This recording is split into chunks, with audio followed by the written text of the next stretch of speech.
नमस्कार मित्रमैत्रिणींनो. आपण नेहमी पाहतो की जीवनात यशस्वी होणारी माणसे ही नेहमी अडचणीमध्ये संधी शोधणारी असतात आणि जीवनात नेहमी अयशस्वी होणारी माणसं ही संधी आली असताना अडचणी सांगत बसतात. अथर्वशीर्ष पठणामुळे मन एकाग्र होतं, त्यामुळे असं हे कदाचित घडत असेल. आपल्या मनाची ताकद वाढवणं हे आपल्याच हातात असतं. माणसाचं मन ही मोठं विलक्षण आहे. शरीराबरोबरच मन कणखर असेल तर मग आपण संकटावर मात करू शकतो. मन स्थिर असेल तर आपण ते वर्तमानात ठेवून प्रत्येक काम करू शकतो. बऱ्याच लोकांचं मन हे काम करताना वर्तमान काळात राहत नाही. नेहमी रस्ता नीटपणे ओलांडणारा माणूस जर त्याचं मन वर्तमान काळात नसेल तर रस्ता ओलांडताना समोरून येणारं वाहन त्याला दिसत नाही आणि अपघात घडतो. नेहमी मन वर्तमान काळात आणि स्थिर असणं आवश्यक आहे. बऱ्याच वेळा माणसाचं शरीर वर्तमान काळात असले तरी मन भूतकाळात किंवा भविष्यकाळात विहार करत असतं. मन भूतकाळात असलं तर सारख्या दुःखद घटना आठवत राहतात आणि मन भविष्यकाळात असेल तर चिंता भेडसावू लागतात. आपलं शरीर असतं वर्तमान काळात, पण मनाला भूतकाळातील दुःखाचं आणि भविष्यकाळातील चिंतेचं ओझं सांभाळण्याचा प्रयत्न करावा लागतो. मग माणसाच्या हातून होणारं काम हे नीट होत नाही. म्हणूनच बुद्धी आणि मन हे स्थिर राहणं खूप गरजेचं आहे. तरच आपण आपलं ध्येय साध्य करू शकू. कोणी व्यसन करत असतील किंवा आळसाला जवळ करत असतील किंवा कोणी चुकीच्या मार्गाने जात असेल तर त्यांच्या ह्या वाईट सवयी सोडवण्यासाठी त्यांच्या पाठीमागे हात धुवून लागावं. हे माणुसकीचं लक्षण आहे. पण एखाद्याचं जीवन उद्ध्वस्त करण्यासाठी किंवा त्याला मुद्दाम मागे खेचण्यासाठी किंवा त्याचा अपमान करण्यासाठी त्याच्या पाठीमागे हात धुवून लागू नका. कारण अशा व्यक्तींच्या पाठीमागे हात धुवून लागण्याचा प्रयत्न केल्यावर क्षणभरासाठी समाधान मिळेल, पण शेवटी आपल्यात असलेल्या काही अनमोल संपत्ती मात्र हळूहळू लोप पावायला सुरुवात होतील. तेव्हा ज्या ठिकाणी सपोर्ट करायचा आहे त्याच ठिकाणी करा. नको तिथे सपोर्ट करून तुमचं पाप वाढवू नका. एका मूर्ख माणसाला ज्ञानी माणसाकडून कधीच काही शिकायचं नसतं, पण एक ज्ञानी माणूस मूर्खाकडून सुद्धा खूप काही शिकत असतो. जसं की दूध, दही, लोणी, तूप, लस्सी सगळे एकाच वंशाचे आहे, तरी किंमत मात्र वेगवेगळी. कारण श्रेष्ठत्व जन्माने नाही तर कर्म, कला आणि गुणांनी प्राप्त होतं.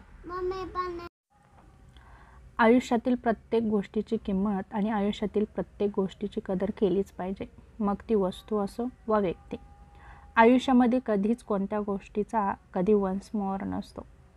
माणसाला चौकटीत राहून खोटं कौतुक ऐकायची सवय लागली की चौकटीबाहेरचं सत्य ऐकायची कुवत त्या माणसामध्ये राहत नाही. भागीदारी करायची तर एखाद्याच्या दुःखात करा, कारण सुखाचे तर सर्वच दावेदार असतात.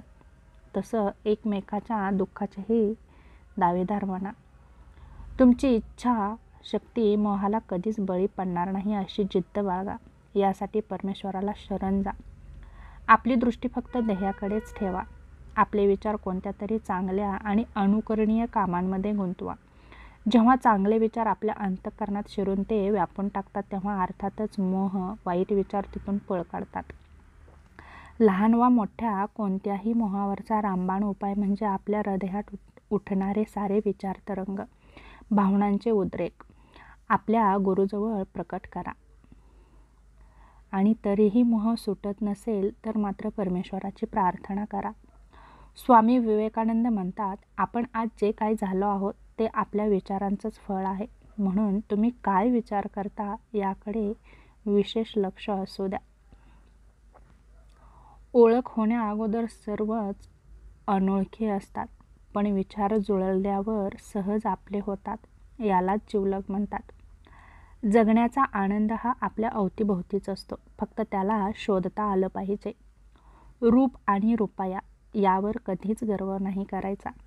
गरिबी आणि आजार हे कधीच सांगून येत नाहीत.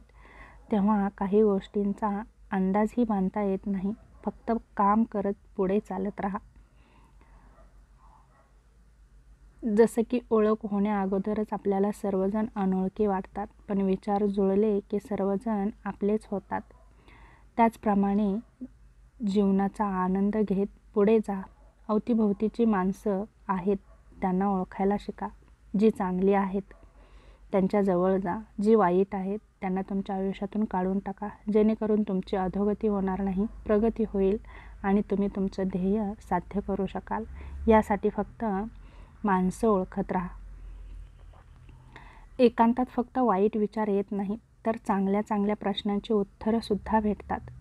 स्वतःला स्वतःची ओळख होण्याची तीच एक वेळ असते. जगात राहून जग विसरायला हवं, शरीरात राहून शरीर विसरायला हवं आणि यासाठी भगवंताच्या नामात खूप रमायला हवं. सुख आणि दुःख या दोन बिंदूंना सोबत घेऊन केला जाणारा प्रवास म्हणजे जगणं आहे. स्वतःच्या जीवनात स्वतःच खुश राहा. आनंद हसायला शिकवतो आणि समाधान जगायला शिकवत असतो. तेव्हा नेहमी आनंदी राहा आणि ज्या गोष्टी तुमच्याकडे आहेत त्यामध्ये समाधान मानायला शिका. ज्या गोष्टी तुमच्याकडे नाही आहेत त्या शोधण्यात वेळ वाया घालवू नका. कायम टिकणारी गोष्ट एकच, ती म्हणजे माणुसकी, नम्रता आणि चारित्र्य. म्हणून पैशापेक्षा जीवाभावाची जिवलग माणसं जोडा आणि जपा.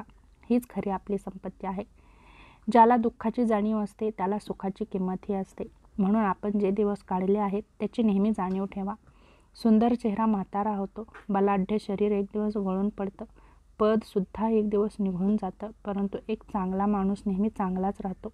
आपल्या माणसांसाठी आपल्या व्यथा तिथेच मांडा जिथे समाधान मिळेल आणि आपला माथा तिथेच टेकवा जिथे स्वाभिमान मिळेल.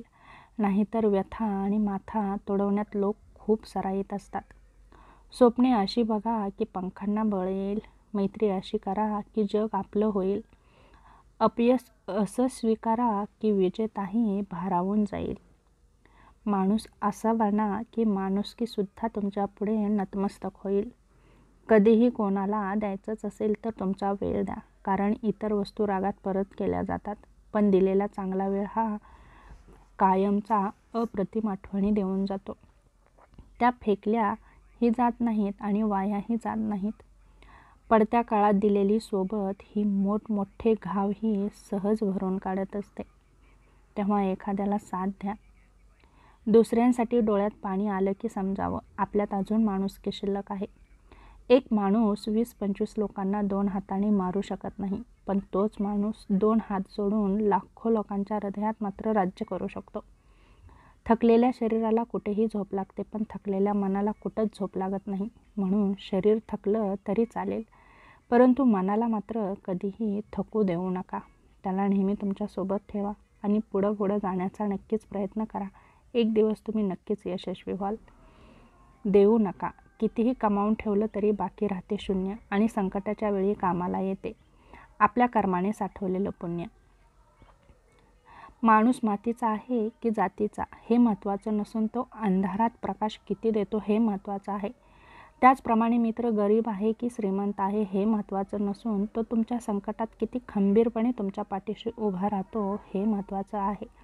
तेव्हा मोजकेच मित्र कमवा, पण खंबीर साथ देणारे कमवा. दुसऱ्याचं भरं करायला कोणत्याही पदाची किंवा पैशाची गरज नसते, फक्त मनात चांगली भावना लागते. आयुष्यात काही सोडून द्यायचं असेल तर समोरच्याकडून अपेक्षा करणं सोडून द्या, कारण अपेक्षाभंगामुळे आलेलं नैराश्य फार कठीण असतं. तेव्हा त्या गोष्टी सोडून द्यायला शिका. सकारात्मक विचार ठेवा आणि आलेल्या दिवसाला आनंदाने सामोरे जा. तेव्हा हा छोटासा सकारात्मक व्हिडिओ तुम्हाला कसा वाटला नक्की सांगा. पुन्हा भेटू अशाच एका छोट्याशा नवीन व्हिडिओसोबत. तोपर्यंत धन्यवाद.